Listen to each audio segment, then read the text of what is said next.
Okay, welcome back to the United Pubcast, the podcast, the official Man United supporters club here in Sydney. And it is Friday night, still stuck in lockdown, Friday night lockdown. And I was going to call the episode Friday Night Pint, but I have drunk all the beers after that Ronaldo winner. And sadly, I'm just on the waters. Larry, do you have your 2-litre bottle of water you have there? Yeah, I do actually. Not the 2-litre one. I've after receiving mass criticism at my large bottle, I have thought I'd simplify. And for those who aren't from Australia, the Canterbury Bulldogs are a rugby league team, and they are garbage. I love them dearly, but they are equivalent to say Norwich City or someone. Yeah, they are the Norwich City of rugby league, but there's no relegation, so I can watch with hope next season. Well, just some comments here, and first comment off the bat, Jamie usually says morning, but it is a later show for us. It's 9:00 at night here, but that obviously means lunchtime for him over in Northern Ireland, so hope you're having a good day, Jamie. George as well, hope you're enjoying your Friday night. Ryan as well, saying, g'day lads, rejuvenated and ready for Everton tomorrow. Surprising what a Champions League win can do. I think not just a Champions League win, just a win in terms of we're on the verge of losing 4 games in a row and 3 games in a row at Old Trafford. So, yeah, but I think that Champions League sort of feel does add a sort of more exciting factor to it. But Justin as well, g'day mate, saying evening guys, pumped for another early game, which is a good 9:30 game, prime time. I'm sure the clock's changed soon, so it might be the last one in sort of the immediate future. I've got a good feeling about this one going to be our best performance of the season. Well, hopefully it's better than the last couple of performances. That's the main thing I can say. And Adrian, g'day mate, hope you're well. I'm loving the kit. Yeah, this is one of my favourite post-Fergie kits. Unfortunately, the Chevrolet is still on it, but in terms of the colour combination, definitely was one of my favourite kits, maybe behind the white FA Cup final kit. What's your favourite kit post-Fergie, Larry? Oh, 16-17 home kit. Some of these kits this year come into it, though. Yeah. The half and half, yeah. But I think some of these kits come into it this season, especially the home kit. I really like. This season's home kit's a beauty. You know what? Justin's comment. You know what that reminded me of? Do you remember that chant under Jose before it all turned sour? Woke up this morning feeling fine. Oh man, that was a perfect chant. I think there was a funny song, that one, because it was kind of ironic because it was Jose's playing football like the United way. It was anything but that, but there was a feel-good factor at the time kind of thing, so we kind of convinced ourselves that he was. But, definitely, if you go back and listen to lyrics, it makes absolutely no sense, but it was a cracking song. Mike, hope you all make today, guys. Looking forward to tonight's show. And, tonight's show, it was just off the cuff. Usually we have a few notes ready, but I was doing a sort of a Zoom trivia with a few uni mates I used to go to uni with, so completely lost track of time and have 0 notes. So make sure you get your comments in the live chat so we can sort of bounce off your ideas and get you involved in the chat. But pretty much a match preview, maybe based around sort of Cavani and Ronaldo, because you see Cavani's performance in the Champions League, you think surely that deserves a start. And then obviously Ronaldo's not going to get dropped, so Ronaldo's going to be playing. And also maybe the other little bit of news that is always going to be around but has popped up a little bit more today is the Donny van de Beek developments. I don't know if it's developments or where the story has come from, but it's not really a story. I think we just know what's the situation is, and it looks like he definitely does want out. Whether he's going to force a move through in January, obviously time will tell, and we've got sort of months ahead of more and more rumours. So we'll touch on the Donny van de Beek situation, but we will start on maybe those 2 names I mentioned there, Larry, Cavani and Ronaldo. We've all drawn up these teams with Ronaldo signed. Where's he going to play? How can he fit in? What does it mean for this player? What does it mean for that player? But a lot of the Ronaldo discussion was around Greenwood. What's he going to mean for Greenwood? One, okay, it's a positive. He's going to bring in this experience. Mason Greenwood's going to learn, and Mason Greenwood's going to be fantastic and better off for having Ronaldo there. We never really thought of Cavani. The only situation with Cavani was the shirt number. We never thought of the footballer Cavani and how's that going to impact him, because Cavani was brilliant last season. And then what he's shown this season, maybe not this season, but in that 20 minutes he came off the bench, how important he is. So when you see that performance against Villarreal, you think he not only should start, but deserves to start. Can you start him and Ronaldo at the same time? Oh, hell yeah, you can. Hell yeah, you can. Well, look, if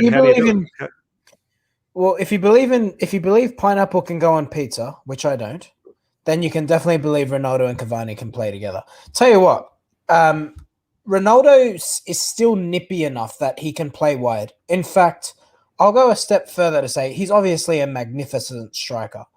But I think if you allow Ronaldo to play wide, given he's not going to ever be at the halfway line. He only needs to be quick for 20 yards, which he still has. If you give him that space to actually run at people, oh my God, he'll still be devastating. He really will. And Cavani just shows that effort. I saw you and Antonio chatting about it the other day.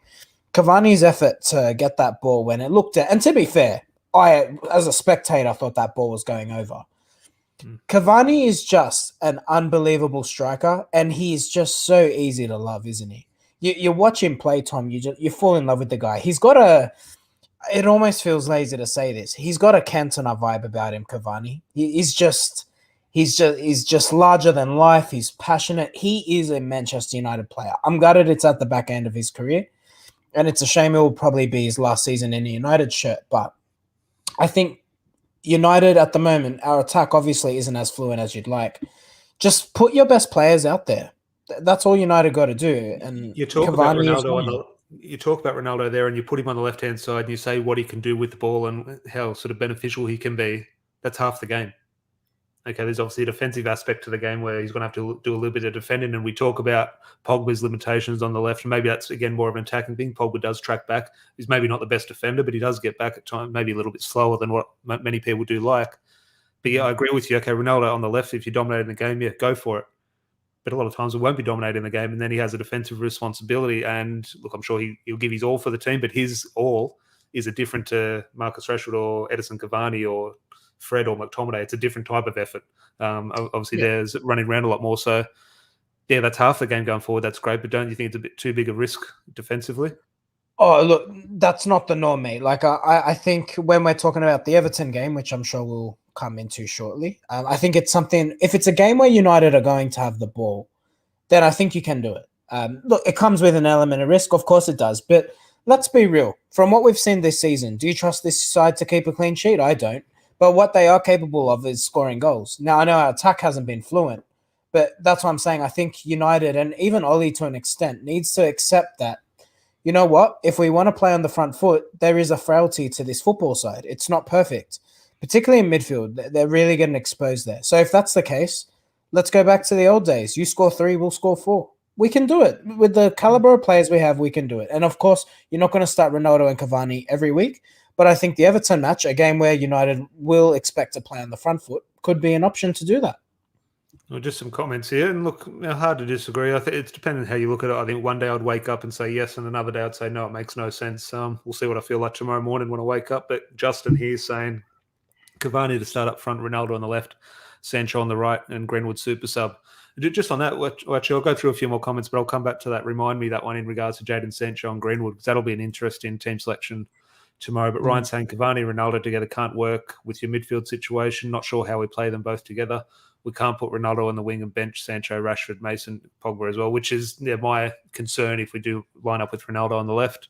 Jamie, for Cavani to start, Ronaldo has to play wide. We can't play both up top because we need to play 4-4-2, which leaves Bruno and Pogba in the middle with nobody in the pivot. And I think that's the thing. I don't mind if we played an old-fashioned 4-4-2 with Ronaldo and Cavani, but then that changes your midfield, and you're probably thinking a midfield of maybe the correct one is McTominay and Fred.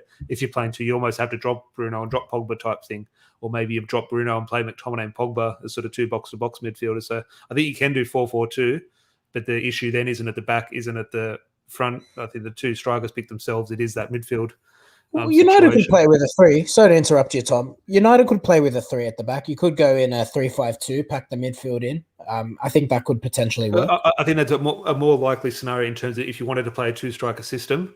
The 2-striker system, you've got 3-5-2 or the 2 versions of 4-4-2. A diamond, which I don't really think we have because we have such attacking wide players. I think it's too hard. As Justin mentioned there, all the names, Sancho, Greenwood, Martial, Rashford, etc. Too many wide players to play narrow 4-4-2 type thing. So I think the best way is that 3-5-2. But just one or two more comments here.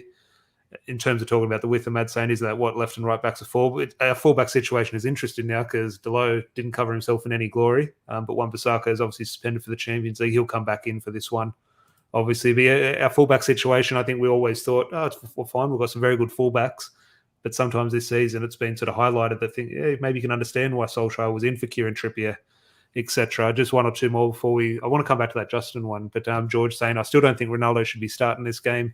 Easier to bring him on.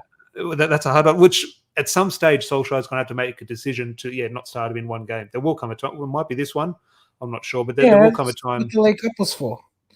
Look, No, I no, think no. if But in a United Premier League in a Premier League game, there'll be a game where he'll have to do that. well, probably like around the Christmas period where it's congested, but no, I think you have to play him at the. He needs results, Solskjaer. He's not in a luxurious position where he can afford to rest Ronaldo. That's the problem. Yeah, well, I think on Ronaldo here, Matt's saying, which it comes down to, and we can discuss this, is good management by Solskjaer as a weakness. Time will tell. We'll have the answer at the end of the season. But yeah, if Ronaldo says he's good to play, he will play.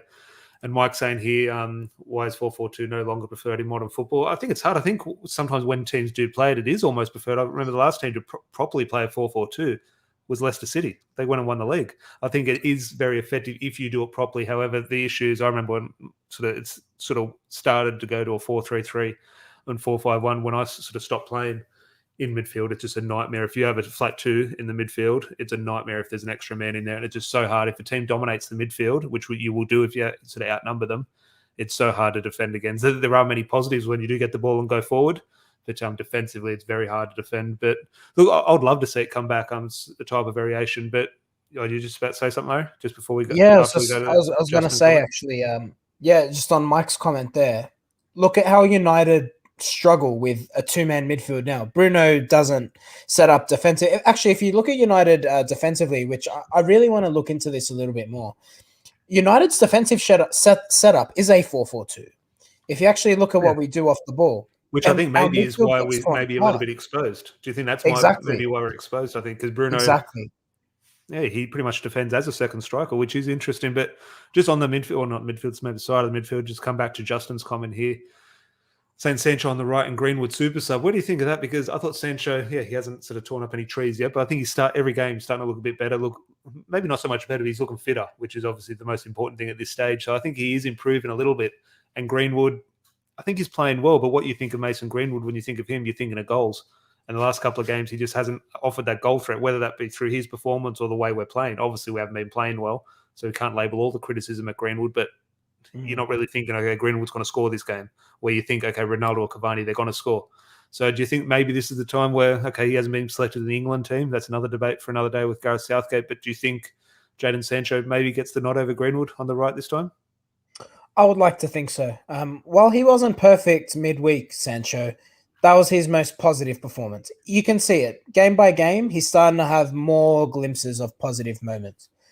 And I should say, and this is a fair assessment, I think. Looking at that game midweek, that's not the sort of game for a Jadon Sancho. He obviously likes to run at people. He's not a getting behind sort of winger. He is obviously clearly a ball to feet, preferably. I think that's a fair assessment. But he'll get space against Everton. And I think I really want to see him line up on the right, Tom. He clearly enjoys, and what I like about him is he has the ability to beat you inside and outside. But I think when you play him off the left, he's clearly not as comfortable going off his left foot to go outside you. Becomes a bit more predictable and one-dimensional, looking to cut inside. There was a few nice glimpses where he beat the fullback midweek, but I think if you play him on the right, give him a good run of games there, I think his assists will skyrocket, feeding the likes of Ronaldo, Rashford to come in, Cavani, etc. Yeah, no, hard to go. I'd love to see him on the right-hand side, and that's not a dig at Greenwood, but I just think squad rotation, it's time to sort of give him a go, because we'll get into Donny van de Beek, but these new signings do need football. George saying in terms of 4-4-2, you need N'Golo Kante, which, yeah, I think players like that. I think if I was to play a 4-4-2 with the current squad, my midfielders would probably be, I'd probably have to ask a little bit more of Paul Pogba, but I'll be playing McTominay and Pogba together. As a sort of a flat two. If I'm playing a 4-4-2, that would be my twos. And I'm definitely not calling for that. But if the situation arose, that would probably be my two. I'd have to ask a lot of Paul Pogba, but he's playing with Man United. I'm going to have to ask a lot from him. Ahmad saying, shouldn't someone be telling Bruno to drop back in midfield? We're always getting overrun. And that's the thing. I think it's one of probably my biggest concern over the word being used at the moment with Solskjaer's tactics. He doesn't have tactics. He's clueless. My biggest tactical issue with Solskjaer is the press. I think we're pressing. There's no plan to it, I don't think. I think Dan James doesn't play for us anymore, but picture Dan James. Dan James goes sprints to someone, leaves a 30-metre gap behind him. Bruno Fernandes goes close to the goalkeeper, but the striker doesn't go, the midfield doesn't go. The left winger, Jadon Sancho, won't press, but Cavani will go and press on the left-hand side. Cavani gets beaten, they play into the middle. So that's my concern. And so you talk about that with Bruno Fernandes getting caught too high up the field, whether that being Bruno Fernandes doing his own thing or that's instruction by Solskjaer, which is not quite working. But yeah, I would like to see Bruno defend more in that number 10 role, because as soon as they play out of that back four and as soon as they play the ball into midfield, Bruno Fernandes is out of the game. He's a second striker. He's completely out of the game. So I would rather see him playing a number 10. But Solskjaer, I think, maybe has his reasons for it. Maybe when we do turn the ball over, you do want Bruno Fernandes in that final third. He's someone who can make it happen in terms of that quick transition. Just your thoughts on Bruno defending in that high position? Is that standard, or do you think he should maybe, I wouldn't say work harder because he obviously does work very hard, but start a little bit deeper? Look, at the end of the day, this is a coaching issue. This isn't a Bruno issue. Bruno's been doing that since he got here. So what are they doing on the coaching ground, or the training ground, I should say? I think that's where I'd put my focus. I think Ollie, it's very clear he wants to play a 4-3-3. And obviously didn't get to chat to you after the Champions League game, Tom, but he set up with a 4-3-3. I felt that. I felt McTominay was a bit deeper, and you had Pogba and Bruno occupying higher up the pitch. Bruno plays a bit too far up for my liking. I think if you want to, he is a goal scorer, absolutely, and you don't want to discourage that. But if you want a more balanced midfield, I think you need to ask Bruno to almost come back a little bit. He's playing like a striker at the moment, and I think for United to be a bit more of a balanced side, I'd like to see him just withdrawn, just that touch. Well, I just want to talk about midfield in regards to the balance in terms of we saw how the game against Villarreal sort of turned out and how sort of Solskjaer maybe addresses that. But just one or two comments here before we move on to that. George saying, what do you make of Ollie's comments to Southgate asking him not to pick Greenwood? Look, I haven't seen them, but I assume they're on the lines of there's no rush throwing him into the England team. I think with Greenwood, yeah, Man United's their focus. Yeah, keep your players safe, keep him out of the spotlight of the English camp, etc. There's bound to be a controversy. You saw last time he went with England, that happened over in, I think it was in Iceland. At the moment, I'm happy to see Greenwood not playing for England. However, there needs to come a time, all great players play international football. There will have to come a time he's exposed to that. He understands international football, and that will develop him as a player. So at the moment, I think it's fine. If he's on the training ground working hard, fantastic. But there will come a time where they have to bite the bullet and play him as a main man for England, because he will be eventually the main man for England. So there comes a time we're just going to have to play him. Yeah, of course. But like you said, I'm not too bothered. The need of the player, the drive of the player, of course, he'll want to play for his country. But look, I think at this point in his career, it's good for him to be focused on United. He still needs to get a bit more consistency in his game. He's 20 years of age. He just turned 20 today. So happy birthday, Mason, if you're watching this, which of course he is. But of course he is. But he's young enough where he'll play many internationals for England. I'm not too worried about it. Just want to see him get that consistency down pat for his club. Yeah, no, I'm agreeing with me here and completely right. Our press compared to other teams isn't up to standard. Every team presses a unit. We tend to have shooters, sprinters out of position and leaving holes. And that's where I look when I'm on the field, or not on the field, when I'm watching the players out there. Okay, Dan James isn't here, but I looked at Dan James and think, where is he going? What's he doing? I'm thinking, surely Solskjaer is not giving that instruction. But Dan James is playing week after week after week. I'm seeing Bruno go. I'm saying, Solskjaer is not telling Bruno to do that. Bruno's playing week after week after week. So in my mind, in the heat of the moment, I'm blaming the individuals, but maybe looking back, it is something maybe have to point the finger at the manager, because it is something that hasn't changed, in my opinion. There doesn't seem to be a plan. You can see when we're playing out from the back, okay, he's trying to play out from the back. Whether it's good or bad, there's something there. When we're defending the other team playing out of the back, I don't really see a plan there. And that is something a lot of people say I don't criticise Solskjaer. That would be one of my main concerns. And it's a huge concern for me. But Stefan here, we touched on this a little bit earlier, but I'll just give my thoughts. Larry gave his thoughts. Thoughts on Sancho not playing right wing so far. It seems the narrative the whole summer was that right wing position that needs strengthening. We've not utilised him there at all. And I think that's hard. I think, yes, we were in for a right wing sort of player, and that was the weak spot because it was Dan James, etc. out there. So we did definitely need an upgrade. And Jadon Sancho, young English player. But if you did look at, and I share your concerns, Larry, in terms of the way he plays on the left-hand side. But if you look at the stats, and I didn't watch every Dortmund game, but if you hear Dortmund fans speak, a lot of his best football did come from the left. So we're talking about this right winger. The media was talking about this right winger. But we've just bought a left winger, really. It's almost a false hope that he was a right winger. We have signed another Marcus Rashford or Anthony Martial, etc., on that left-hand side. So I think we all see the attributes for a great right winger there. But I think we need to sort of calm down a little bit and think, well, hang on, he's maybe not a right winger. Now, obviously, he might turn into be a great one. And I think he does have all the attributes to perform there, and he obviously can. But a lot of his best football has come from the left-hand side. So, and that might be Solskjaer's thing. He might have seen great football on the left and said, no, we can transform him to a player on the right-hand side. But do you think in terms of left and right, Solskjaer views it as that, or is it a real fluid thing? Okay, if you can play on the left, you can play on the right. If you can play on the right, you can play in 10. If you can play in the 10, you can go out to the right. Or do you think Solskjaer wants a fixed, you're my right winger, you're my left winger? Oh, he definitely wants a fluid system. You see it throughout games. You saw it against Villarreal, Mason and Sancho swapping flanks mid-match. We see it regularly. I think he wants a fluid system, but there's no doubt most players do prefer playing on sides. It's interesting to see how the wing position has evolved over the years. Think of, if you want to talk about, when you think of Manchester United growing up, I think of Giggs and Beckham. Think of what they were as wingers compared to what a Rashford and Cristiano Ronaldo at their peaks are. Like, completely different. Now it's an inverted player. And Ian Robin was probably one of the first to introduce that as well. But I think Sancho is the exception to the rule because Sancho is a bit of a throwback. He's got the ability to go inside you, but he can go outside you. What I really love about Sancho, Tom, is he looks to create opportunities for others as opposed to scoring himself. Our criticism of Rashford is he can get quite tunnel vision at times. And I think that's what the benefit of Sancho will be. And I think even Greenwood as well. You look at Greenwood the last couple of weeks, sort of snatching at chances, and very different player. He's lining up, he's looking to score goals. Where if Jadon Sancho's on the right, he's looking to link up with Ronaldo. 100%. So that's the thing.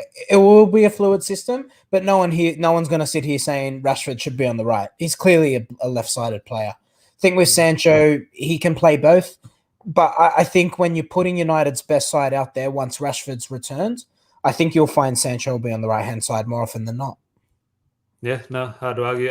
Ryan here saying modern-day footballers can play both sides. Sancho can be utilised on both wings, not a worry for me. Defensive midfield is the pressing issue. Our attacking options, the envy of most teams in Europe. And just on the attacking options, George replied to Stephanie in the comments, which is completely right in terms of talk about Sancho and a plan, and we'll move this into the Donny van de Beek discussion.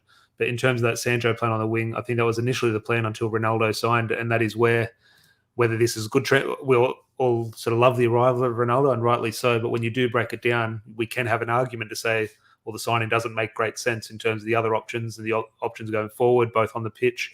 Then the Haaland transfer in a year's time. The Ronaldo signing is great, but there are obvious sort of cons to it in terms of weighing everything up like that, because he definitely wasn't part of the plan, Ronaldo. It's great to have now, but we didn't plan for this a month ago. How long ago did he sign? A bit over a month ago. Definitely wasn't part of the plan, which sort of maybe it hasn't helped Sancho, but that ties nicely into Donny van de Beek, the other name in the title. I don't know. Yeah, we'll discuss it a little bit before we went on air. I don't think there's been like an official transfer request in, but the murmurings are there that he's maybe looking to force his move through in January. Just your thoughts. I spoke to Antonio on the last episode. I didn't get your thoughts in terms of, did you think anything of him spitting the dummy, throwing the chewing gum out, or that was a non-issue for you? When I get sick of my chewy, I spit it out, don't you? Oh, I usually find I find a bin. I wouldn't be throwing it on the Old Trafford turf. The only person who can do that is Sir Alex Ferguson. But in my opinion, I saw nothing in it. I understandably frustrated, but the cameras picked it up. I'm sure a lot of worse things happen that cameras don't pick up. Tom, he was either going to wipe the chewy on Anthony Martial's jacket or he was going to throw it on the floor. I think he chose the floor. So, look, I think I got my girlfriend here laughing at that one. You like that one? I'm a funny guy sometimes. Look, I think with Donny, I don't make too big of a fuss with that, to be honest. But I'm going to say what I said to you before we started recording. He hasn't taken his opportunities. I'm sorry. Like, I do like Donny. I like what he does on the ball. Much better technically than Fred. Absolutely. I'm not going to argue there. But it's that same old age argument we have when we always talk about McTominay and Pereira. Pereira's a better footballer than McTominay, but McTominay got chosen every week. Donny's a better footballer than Fred, but there's two sides of the ball. He defensively, he's so poor. He's so poor. And look at the goals we're leaking in midfield. You can't put him there. Who's worse defensive? What's worse, Donny van de Beek's defensive capabilities or Fred's attacking capabilities? Because where is our concern in now? There are concerns defensively in midfield, but when we play McTominay and Fred, usually we're pretty stable and we have a real concern going forward. So how do you weigh that up? What would you rather? No, I know you'd probably rather Donny van de Beek over Fred at the moment, but if you're the manager, how are you weighing up our concerns going forward and creating in midfield / that defensive responsibility? The problem that United have is we don't play football until we concede a goal. So if you're going to start, if you're going to start Donny, trust me, you're more likely to be 2 goals down before you start playing football. That's the problem, Tom. If we were in a position where we're keeping clean sheets but we're struggling to score, I think there could be a greater argument for Donny. But we can't keep a clean sheet when we're starting the McFred burger. So what are we going to do? You can't play Donny. I'm sorry. Like I'm a big fan. I hope that he finds a way to play him, and I hope Donny proves me wrong. But against a second string West Ham side, he lost his man easily in the box, and we conceded a goal, which ultimately kicks us out of the cup. So where does in terms of deserve? Okay, deserve. He hasn't taken his chances, but does Fred deserve? And I don't want to start bashing Fred in terms of he came on. George just made a comment here saying, I don't blame Donny at all. However, in Solskjaer's defence, Fred came on at left back. Donny wasn't going to play there. Oh, no issue with that sub. It was a weird one at the end. You can understand his frustration, but there was nothing there. But in terms of Donny van Beek, he hasn't taken his chance. But at the moment, is Fred taking his chance? No, he's not. But the thing that Fred offers is no other player in our team brings that work rate there. I think McTominay showed defensively he's very capable, and he showed that against Villarreal. But you know what? Fred he's not a good footballer, but you know what I like about him? You know what I like about Fred, Tom? He's garbage, but he thinks he's good. And he'll go out there and he'll get on the ball. I know you're laughing at me, but it's the truth. Fred will go out there. Everyone's telling Fred's that kid in school who you're telling me shit, but he tells you he's good. And no matter what you do, he'll keep believing he's good, no matter what. And you know what? A bit of me respects that.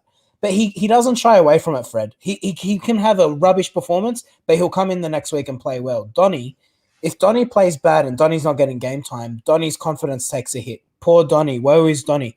Put your head down, work hard, and earn your spot in the side. That's it. It is a weird narrative. I think Donny van der Beek is, and he's obviously the one we're obviously talking about, so he's an important part of the story. But a lot of it is, in my opinion, and I'm sort of heavily invested in the story as well because I do want to see him play over Fred and McTominay. However, you do look at it and think, well, Eric Bailly's not playing.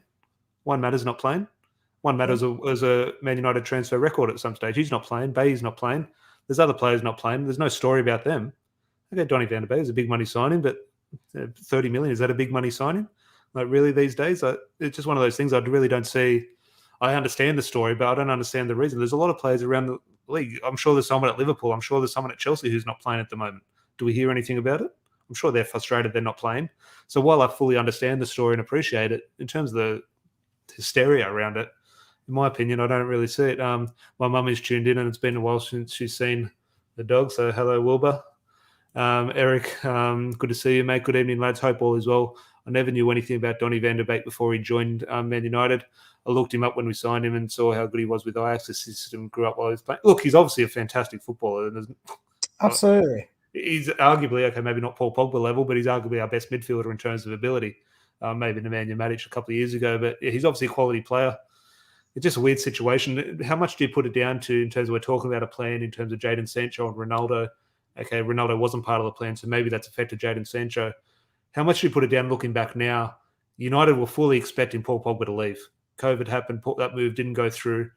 Jack Grealish was obviously the number one target to replace Paul Pogba. The move didn't go through. Was it a Ole Gunnar Solskjaer signing or wasn't it not? How much do you think Paul Pogba's non-acted Donny van der Beek's time? Because you take Paul Pogba out of that scenario, it does change the dynamic of the midfield and just naturally less numbers. Donny van der Beek would have had more of a chance without the Frenchman. It's a difficult one to answer. I think if you think back to last summer, we were saying the same things that we're all saying now. United need to sign a midfielder. So I don't think anyone was complaining when Donny signed, put it that way. And Ollie, even if he wasn't first choice, I'm sure, like you said, everyone knows Grealish was first choice. Solskjaer would have given his green light for the signing. He would have, right? It's Donny. But I don't know. It's a bit of a sad one, to be honest. I don't think it's going to work out, Tom. I think he will leave. I think he will leave in January. He's too good a footballer to be sitting on the bench. He's only going to improve by playing games. But at Manchester United, you're not afforded that. You got to have a game and you got to take it well. And unfortunately, it's clearly not going to happen for him. Yeah, no, look, I think it's just time. As much as I want to see him succeed, and I can see a scenario where that happens, given the current situation and how he finds himself. And obviously a lot of clubs in January will be looking for a midfielder. You can understand, so the interest being high and his interest obviously going, because he's got a World Cup to think about. He's got international tournaments to think about. He was a starting player for Holland He doesn't even make the squad these days. So he does have a career to think about. Eric's saying, I think the best thing for Donny is to keep his head down, work hard, and prove Ollie wrong if he thinks he can. And if he doesn't play again this year, he can push for it. Well, I think this will happen. I don't think anyone's going to question Donny van der Beek's professionalism and his desire to get into the team. And look, he will play from now to Christmas. He will get games. But yeah, I think at the moment it does look like they will pull the plug. Have you ever had Dutch pancakes, Tom? Well, I'm trying to think last time I went to Pancakes on the Rocks. I've been in lockdown for like 3 months, and the last time I went to a restaurant was God knows how long. We're talking about Donny, so I was just thinking of Dutch pancakes. What was that movie? Austin Powers? I never watched Austin Powers, you know. Nah, there's a scene with pancakes, Dutch pancakes. Get round to it.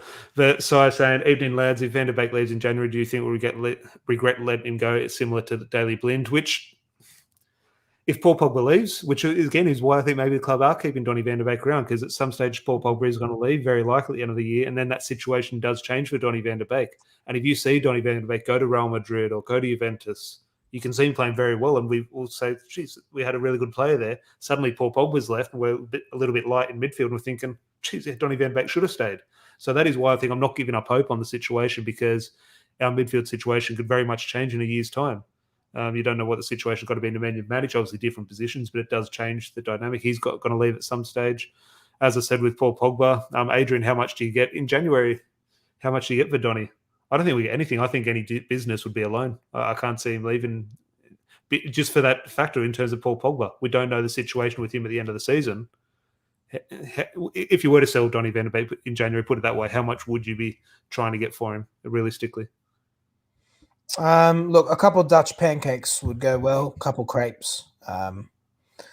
Sorry, Tom, I'm hungry, clearly. Look, I think all United could really do, he's still young, he's got resale value. I think United would be well within their rights to demand 30 million. I think that's possible. Yeah, no, I think that's what he's worth in terms of hasn't been playing. Does another club value him as that? A Mad Gold member, that's the one from Austin Powers. And Mike saying, our midfield is the weak link. How many other top European clubs would want McFred in their midfield? We are overstacked up front, tapped in the midfield. And just to wrap up in terms of McFred, we're so happy to not see them play against Villarreal. But then after 20 minutes, you think, oh my God, that's exactly why Solskjaer picks them, because we're so exposed in midfield. So everyone was saying, hang on, get McTominay and Fred back. Different game now against Everton. After we saw the issues we did have, can you see Solskjaer, okay, he sort of caved to the press, said, okay, I didn't play McFred. There you go. That's what happened. Okay, that was a good experiment. Now back to winning ways or more comfortable ways for a manager. And can you see a situation now where he just simply reverts back to them for Everton? Look, I also think we also have to remember 3 of the preferred back 4 was also replaced. And that's going to cause instability. You know what I'd love to see? I don't think he'll do it. I would like to see a Bailly-Varane partnership. I actually think that would be really strong. And I think with Varane, like, you've got a real talker, a leader there, both French-speaking. I think that could really be beneficial to Bailly. And I think that's a little bit, because I would be saying the same thing. I usually say that, but then we say that. Then after the game, we're thinking, why on earth did we think Eric Bailly was a good idea? Like, we say this now, all the attributes, but then we look at the performance and think, oh, that's why we don't say that.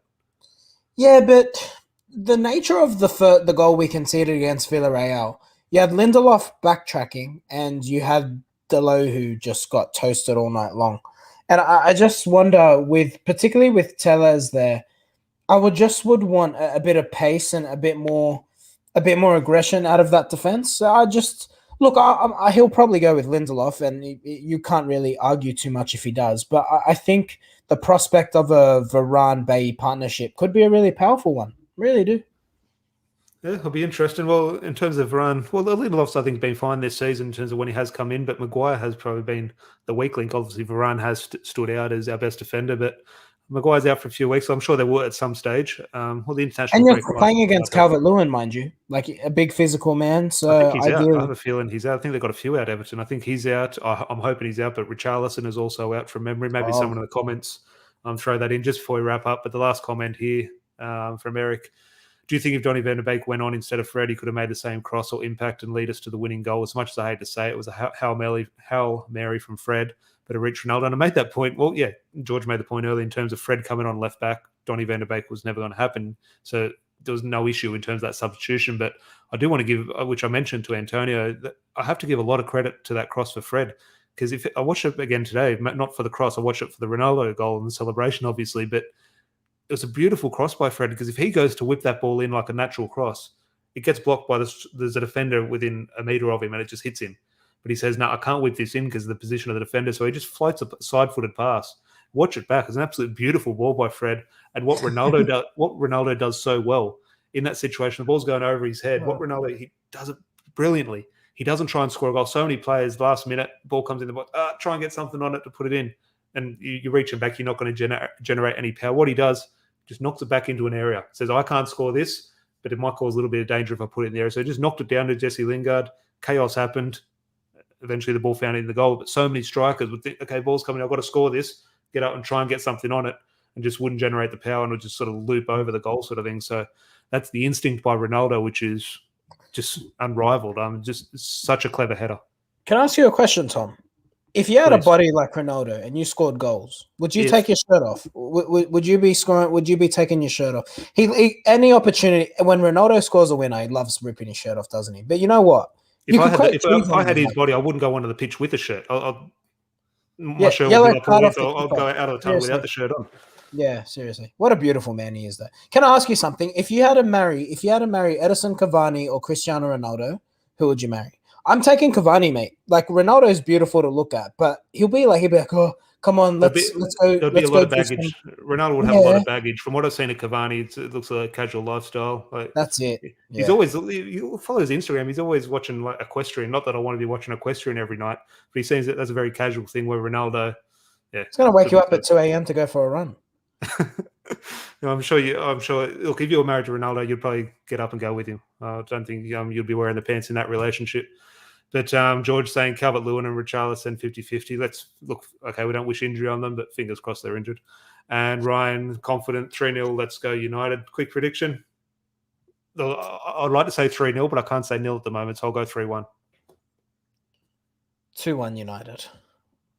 A close 2-1 or Villarreal 2-1? Or a comfortable 2-1, sorry, or a Villarreal 2-1? God, I can't take another Villarreal 2-1. But Ronaldo would take his shirt off, so there's the positive. Why not, Tom? What's the bet now? I don't know what the yellow card situation is in the Champions League, but what's the bet we now? He scores another winner against Atalanta, shirt comes off, and he gets suspended for like a must-win game, maybe the return leg in Villarreal. But that must come through his mind, because the shirt does come off for so many goals, but that must cross his mind because he's such a competitor. He knows the ins and outs of the competition. He must know, okay, if I score today, regardless of the situation, it stays on. Or he must afford himself certain things or certain suspensions. He must. You know what I mean? I'm reading George's comment here. Cavani looks like a woman from behind. He'd be better to marry. Until you got to the front, George. Oh, he's got beautiful. Until he turned around. But Eric's saying 2-1 United. And my congrats to George. The conversation was getting a little weird now. But Ronaldo and Cavani will do that to you. But hopefully, Cavani and Ronaldo, as I said, hopefully, depends on which way you look at it, both start on the weekend. Or if Cavani does come off the bench, obviously does have the same impact. I'd like to see Cavani score. Okay, it's great running down, changing the game in terms of the effort and the celebrations and everything, but he deserves a goal, which we're not talking about. We would have had a very different discussion if Ronaldo didn't score. Cavani missed a sitter. Yeah, he did. Against Villarreal. He did. And no one's talking about that. Like, could you imagine? Look, yeah, love him, but could you imagine we draw that and that's an Anthony Martial missing that header? Like, he would have been hung out to dry. So that's the thing. Cavani, look, he's been fantastic, but he does need that goal when he comes on. And Tom, I tell you what, you made a really good point there. Sorry, I'll make a final point because I'm sure everyone's ready to go to bed. The effort Cavani made to get to that ball that was going over the sideline. Would you ever dream Martial would do that? See what I mean? You can miss a hit. You can miss that. It's not even that, obviously. But my main thing, which I spoke to Antonio about, the effort, brilliant, 100%, all aboard that. It was the speed. Everyone's questioned Cavani and how old he is. It was the speed. It was like a prime Cristiano Ronaldo. He was so quick to go and get the ball. It was fantastic, which hopefully puts him in. This is a myth. I hate this term. What is it? He's lost his legs. Yeah.